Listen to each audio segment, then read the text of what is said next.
Hello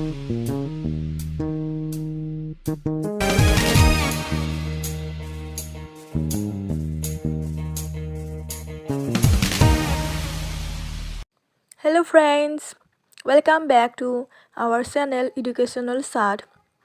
আমি আজি আলোচনা কৰিম ন্যাশনাল এডুকেশ্যন পলিচি 2020 বিষয়ে।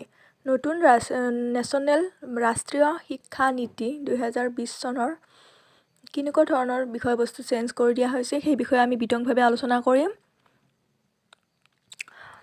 টোটেল 35 ইয়াৰ্ছৰ পিছত 2020 চনত নেশ্যনেল শিক্ষা নীতিত অৰ্থাৎ ৰাষ্ট্ৰীয় শিক্ষা নীতিত কিছুমান চেঞ্জ অনা হৈছে, সেই বিষয়ে আমি সবিশেষ জানিম। তেনেহ'লে আহক বন্ধু বান্ধৱীসকল ভিডিঅ'টো আৰম্ভ কৰোঁ।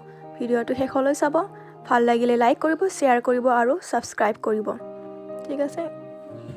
এডুকেশ্যন পলিচি 2020 চনত ৰাষ্ট্ৰীয় শিক্ষা নীতি ministry of human resource development government of India, তো ভাৰত চৰকাৰৰ দ্বাৰা এতিয়া যি বিজেপি চৰকাৰ আছে সেই চৰকাৰৰ দ্বাৰাই এইটো মডিফাই কৰা হৈছে শিক্ষা নীতিখন বা শিক্ষা আঁচনি বুলিও ক'ব পাৰি। আমি চাওঁ কি কি বস্তু ইনক্লুড কৰা হৈছে সেই বিষয়ে। তো ইয়াত আছে চেপ্টাৰ, কণ্টেণ্ট এণ্ড পেজ নাম। কি চোৱাচোন, প্ৰথমতে কি আছে স্কুল এডুকেশ্যন। তো শিক্ষা স্কুল এডুকেশ্যন মানে হৈছে কি স্কুলৰ বিদ্যালয় শিক্ষা ন, বিদ্যালয়ৰ শিক্ষা ব্যৱস্থাটো কেনেকুৱা চেঞ্জ কৰা হৈছে কিছুমান সেই বিষয়ে চাম। 1 নম্বৰ দিয়া আছে early childhood care and education the foundation of learning, ECCE।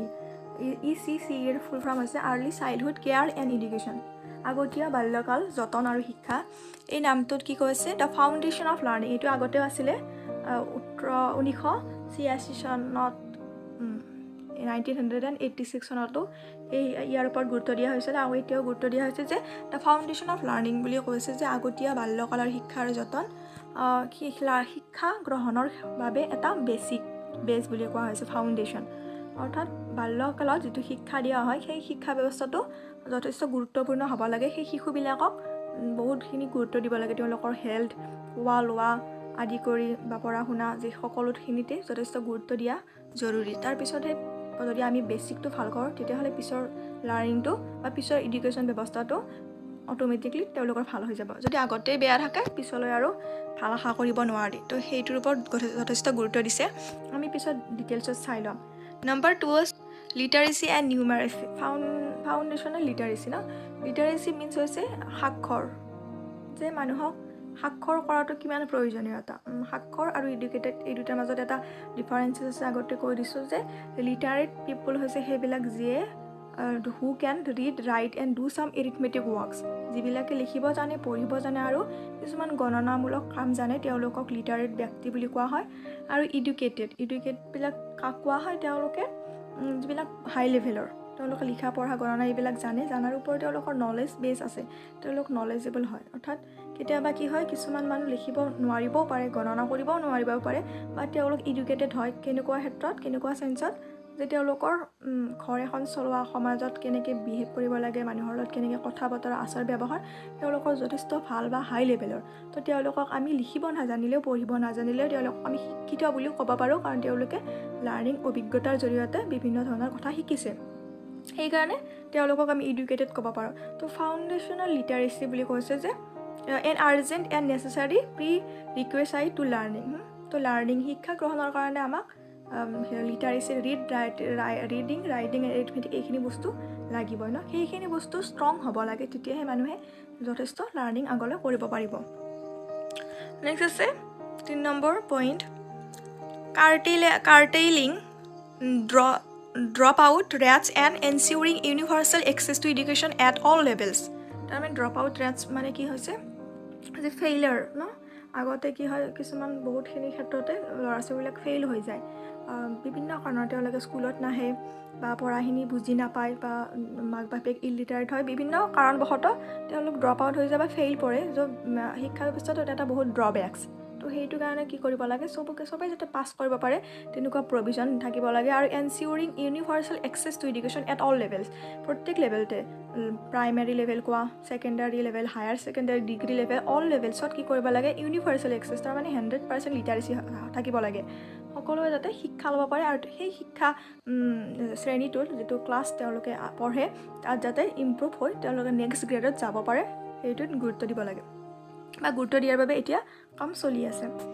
Next 4 number point, curriculum and pedagogy in schools learning should be holistic, integrated, enjoyable and engaging. Okay, কি কৈছোঁ যে curriculum and pedagogy in school, শিক্ষা যেতিয়া বিদ্যালয়ত স্কুলত কি হ'ব লাগে, কাৰিকুলামবিলাক পেডাগজিকেল বেছ হ'ব লাগে। তাৰমানে কি হয়, ল'ৰা ছোৱালীক curriculum should B according to the mental level of the students.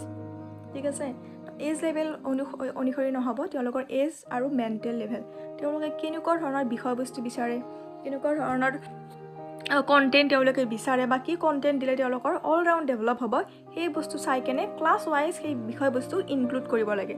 এইটো কথা কৈছে যে learning should be holistic. Holistics mean all round development.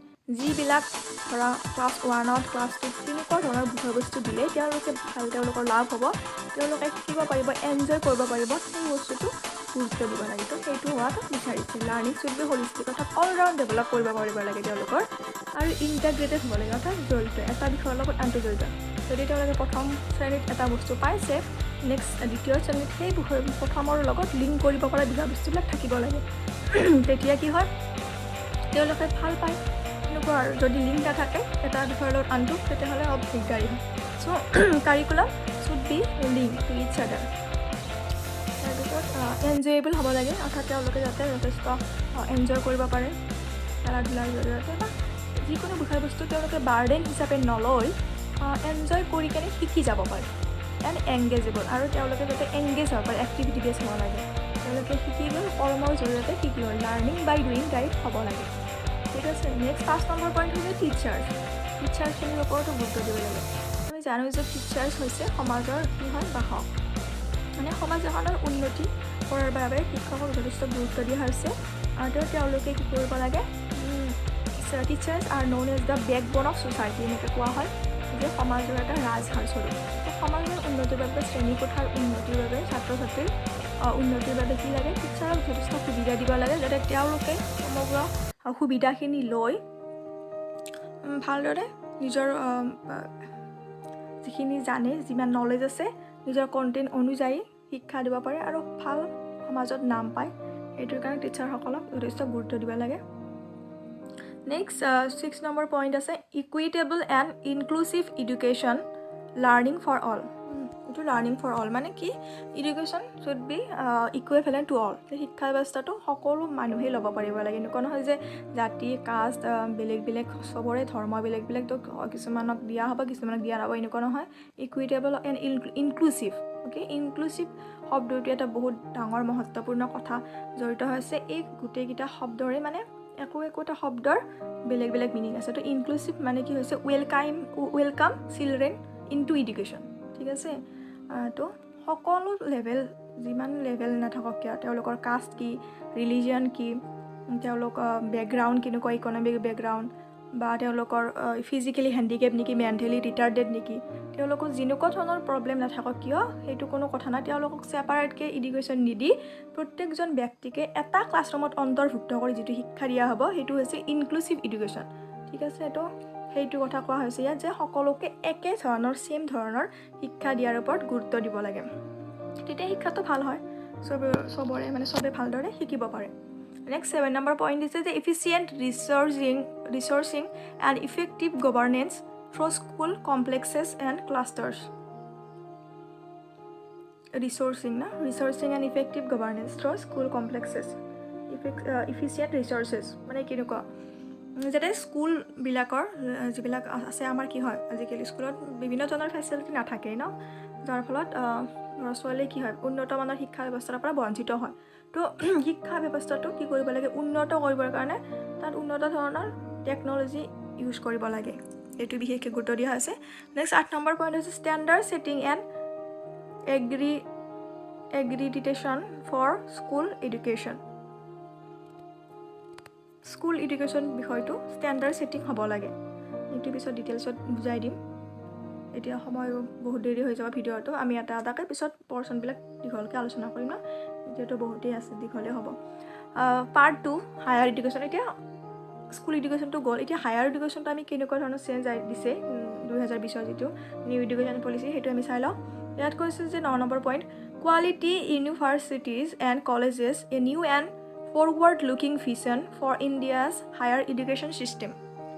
Quality universities না যে ইউনিভাৰ্চিটি বা কলেজবিলাকত বিশ্ববিদ্যালয় মহাবিদ্যালয়ত কি থাকে যিবিলাক কোৱালিটি তো কোৱান্টিটি বেছি হ'লেতো নহ'ব কোৱালিটিটো আমি চাব লাগিব যে কেনেকুৱা কোৱালিটিৰ এডুকেশ্যন দি আছে তো কোৱালিটিটো ভাল হ'লেহে শিক্ষা ব্যৱস্থাটো ভাল হ'ব মেইনলি কোৱালিটি ইম্প্ৰুভমেণ্টৰ ওপৰত গুৰুত্ব দিয়া হৈছে next 10 institutional restructuring and consolidation institutional restructuring okay restructuring means হৈছে যিটো গঠন থাকে শিক্ষামূলক ইনষ্টিটিউচনেল তো সেইটো ৰিষ্ট্ৰাকচাৰ কৰিব লাগিব ন আৰু যেনেকুৱা আগতে আছিল আমি আকৌ সেইটো মডিফাই কৰিব লাগিব next towards 11 number point towards a more holistic and multidisciplinary education ন holistic mean again all round development শিক্ষা ব্যৱস্থাটোৰ এটা ছাইডে ডেভেলপ হ'লে নহ'ব এভৰি ছাইড আমি চাব লাগিব যে কেনেকুৱা ধৰণৰ শিক্ষা দিলে ল'ৰা ছোৱালীয়ে উন্নত হ'ব তেওঁলোকে যিকোনো ডিগ্ৰী লোৱাৰ পিছতে বিভিন্ন জবত নিজকে এংগেজ কৰিব পাৰিব সেইটোৰ কাৰণে মাল্টিডিচিপ্লিনাৰী এডুকেশ্যন হোৱাটো ভাল Optimal learning environments and support for students. Optimal learning environments and support for students. ঠিক আছে তো শিক্ষা ব্যৱস্থাটো এনে নহয় যে ল'ৰা ছোৱালী স্কুলত আহি আছে শিকি আছে এনেকুৱা নহয় তেওঁলোকৰ বাবে ছাপৰ্ট ছাৰ্ভিচ থাকিব লাগে কিবা প্ৰব্লেম হ'ল তেওঁলোকক আমি যদি হেল্প কৰিব পাৰোঁ এনভাইৰনমেণ্টটো ধুনীয়াকৈ লাৰ্ণিং এনভাইৰনমেণ্ট এটা ক্ৰিয়েট কৰিব লাগে যাতে তেওঁলোকে ফ্ৰেণ্ডলি শ্বেয়াৰ কৰিব পাৰে প্ৰব্লেম বা তেওঁলোকে যাতে এটা ছাপৰ্ট পায় শিক্ষাটো ল'লে এনেকুৱা নহয় যে তেওঁলোক বেকাৰ থাকিব লাগিব শিক্ষাৰ জৰিয়তে যাতে তেওঁলোকে জীৱনত আগবাঢ়িব পাৰে সেইটো কাৰণে ছাপৰ্ট ছাৰ্ভিচ থাকিব লাগে next motivated energised and capable faculty যিটো আছে তেওঁলোক সেই কেপেবল হ'ব লাগে এণ্ড এনাৰ্জেটিক আৰু মটিভেটেড হ'ব লাগে মটিভেটেড অৰ্থাৎ মটিভেশ্যনেল লাৰ্ণিং হ'ব লাগে শিক্ষা ব্যৱস্থাটো একদম মটিভেট থাকিবই লাগে যাতে ল'ৰা ছোৱালী শিকিম বুলি আহে আৰু কিবা এটা কৰিব পাৰে তাৰ জৰিয়তে শিক্ষাৰ জৰিয়তে সেইটোৱে equity and inclusion in higher education again higher এডুকেশ্যনত ইনক্লুজন থাকিব লাগে অৰ্থাৎ every learner should be included in higher education ঠিক আছে কোনো ল'ৰা ছোৱালীয়ে মানে সেইটোৰ পৰা ছেপাৰেট হৈ যাব নালাগে যে তেওঁলোকে বিভিন্ন কাৰণত হায়াৰ এডুকেশ্যন ল'ব পৰা নাই ধৰা পইচাৰ কাৰণে বা বিভিন্ন কাৰণবশতঃ সেনেকুৱা হ'ব নালাগে তেওঁলোকক যাতে অলপ ৰেহাই দিয়া হয় ফিজ পাতি মাচুলৰ যাতে তেওঁলোকেও যিবিলাকৰ ইচ্ছা আছে তো ইচ্ছা থকাৰ পিছত যাতে তেওঁলোকে শিক্ষাটো ল'ব পাৰে next teacher education again teacher education মানে হৈছে শিক্ষকৰ শিক্ষা অৰ্থাৎ ট্ৰেইনিং অফ দ্য টিচাৰ্ছ কাৰণ আমি এতিয়া গম পাইছোঁ যে যদি শিক্ষকজন ট্ৰেইন পাৰ্চন নহয় তেতিয়াহ'লে তেওঁলোকে ষ্টুডেণ্টছৰ মেণ্টেল লেভেলটো বুজি নাপায় যে ষ্টুডেণ্টবিলাক ৰেডি হয়নে নহয় পঢ়াৰ বিষয়ে বা তেওঁলোকে কেনেকুৱা ধৰণৰ ইণ্টাৰেষ্টিং ক্লাছৰুম বিচাৰে সেইটো গম নাপায় তেতিয়া classroom will not be motivated and interesting so' টিচাৰৰ এটা ৰেছপনচিবিলিটি থাকে যে তেওঁ যি শিকাইছে যাতে তাৰ পৰা ল'ৰা ছোৱালীখিনি লাভান্বিত হ'ব পাৰে সেই বিষয়ে বা তেওঁলোকে শিকিব পাৰে সেইকাৰণে টিচাৰবিলাকক ট্ৰেইনিং দিয়াৰ কাৰণে টিচাৰ এডুকেশ্যনৰ ওপৰত গুৰুত্ব দিয়া হৈছে নেক্সট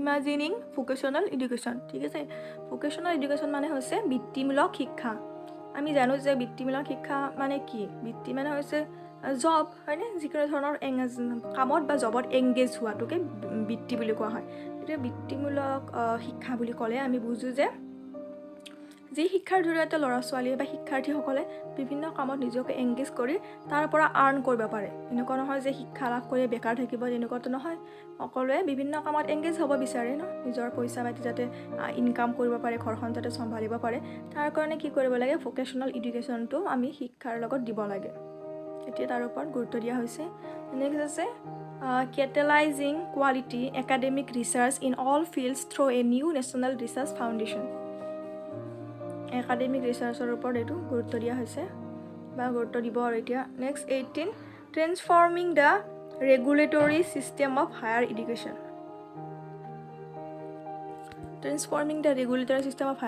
হায়াৰ এডুকেশ্যন যিটো উচ্চ শিক্ষা আছে এইটো ট্ৰেন্সফৰ্ম কৰা হ'ব যে ছিষ্টেমবিলাক অকণমান চেঞ্জ হ'ব বিভিন্ন ক্ষেত্ৰত ঠিক আছে চ' এইখিনিয়ে মেইনলি তাৰপিছত আৰু দিয়া আছে আৰু আছেচোন ঠিক আছে বাকীখিনি আজি নকৰোঁ নেকি ভিডিঅ'টো বহুত দেৰি হৈ গ'ল ঠিক আছে বাকী যিখিনি আছে সেইখিনি আমি নেক্সট ভিডিঅ'ত আলোচনা কৰিম চ' থেংক ইউ ফৰ ৱাচিং the video' have a great day